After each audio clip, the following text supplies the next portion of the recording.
से 3 दिन पहले मैंने आपको दिखाया था कि कैसे पाकिस्तान का जो विदेश मंत्रालय है, पाकिस्तान की मीडिया है, कैसे दुनिया के सामने आकर रो रही थी कि हमें ब्रिक्स का सदस्य नहीं बनाया गया, वरना पाकिस्तान जैसा सुपर पावर जब ब्रिक्स के साथ जुड़ता तो ब्रिक्स की ताकत हम बहुत बढ़ा देते। लेकिन किसी ने हमारा साथ नहीं दिया, हम ब्रिक्स के मेंबर नहीं बन पाए। मेंबर तो छोड़िए, हमें ऑब्जर्वर कंट्री के तौर पर भी जाने नहीं दिया गया। उस समय रिपोर्ट आई थी कि भारत की वजह से ऐसा नहीं हो पाया। भारत ने खुला विरोध किया था रूस और चीन के प्रस्ताव का कि पाकिस्तान को इसमें बुलाया जाए। भारत ने साफ कह दिया था कि हम मेंबर तो छोड़िए, इन्हें दर्शक दीर्घा में भी बैठने नहीं देंगे।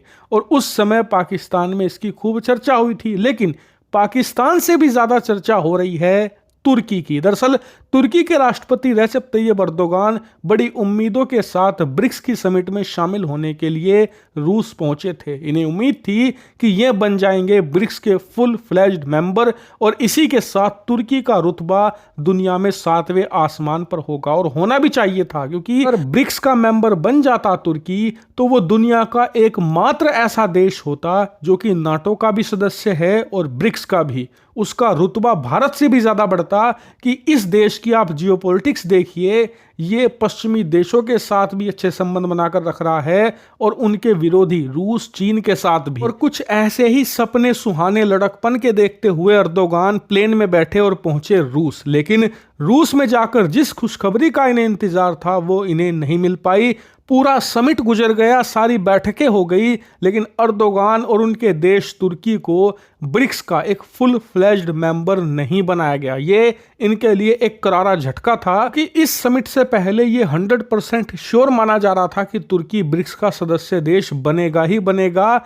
लेकिन अब जो रिपोर्ट्स निकलकर सामने आई है जर्मन मीडिया की तरफ से, उसमें बताया गया है कि तुर्की बनने वाला था मेंबर, सब कुछ तय था, लेकिन एंड में एक देश ने टांग अड़ा दी जिसकी वजह से तुर्की और अर्दोगान का सपना पूरा नहीं हो पाया, और वो देश था भारत। दरअसल जर्मन मीडिया ने बताया है कि भारत ने पुरजोर विरोध किया तुर्की का और उसका परिणाम ये हुआ कि अर्दोगान और उनका देश तुर्की ब्रिक्स का मेंबर नहीं बन पाए। और बताया जा रहा है कि भारत ने ऐसा किया इनकी पाकिस्तान के साथ करीबियों को देखते हुए, खासकर कि इनके राष्ट्रपति अर्दोगान पिछले 6 साल से लगातार यूनाइटेड नेशन में कश्मीर का मुद्दा इतना उठाते हैं कि कभी कभी तो खुद पाकिस्तान को फेल कर जाते हैं। ये बात सही है, क्योंकि पिछले कुछ सालों में आप अर्दोगान के भाषण देखिए यूनाइटेड नेशन में, आपको लगेगा कि ये तुर्की का राष्ट्रपति नहीं बोल रहा, ये पाकिस्तान का प्रधानमंत्री बोल रहा है। इतना कश्मीर का मुद्दा इन्होंने उठाया। अर्दोगान की यही हरकत आज इन्हें दुख दे गई जब भारत ने इसका बदला लिया ब्रिक्स की समिट में। और आपको बता दूं, ये झटका तुर्की के लिए इसलिए भी है क्योंकि ब्रिक्स की समिट में शामिल होने के लिए इन्होंने नाटो देशों की नाराजगी तक सही।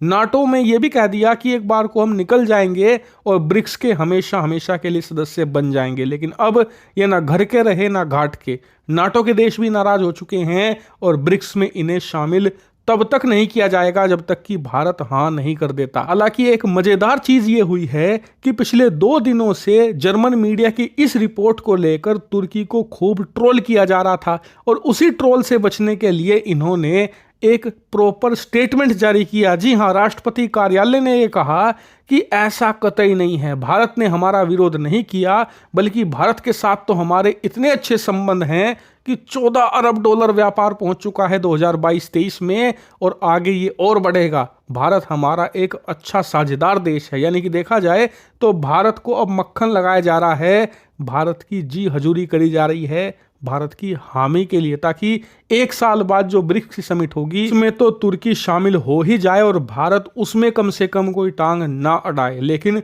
उसके लिए इन्हें कम से कम 1 साल तक भारत को खूब सारे फायदे पहुंचाने होंगे, भारत की जी हजूरी करनी होगी और कश्मीर के मुद्दे पर मुंह पर पट्टी बांधकर बैठना होगा। अगर ये कर पाते हैं तब जाकर भारत कहीं पिघलेगा, वरना तब तक ये ना घर के रहेंगे ना घाट।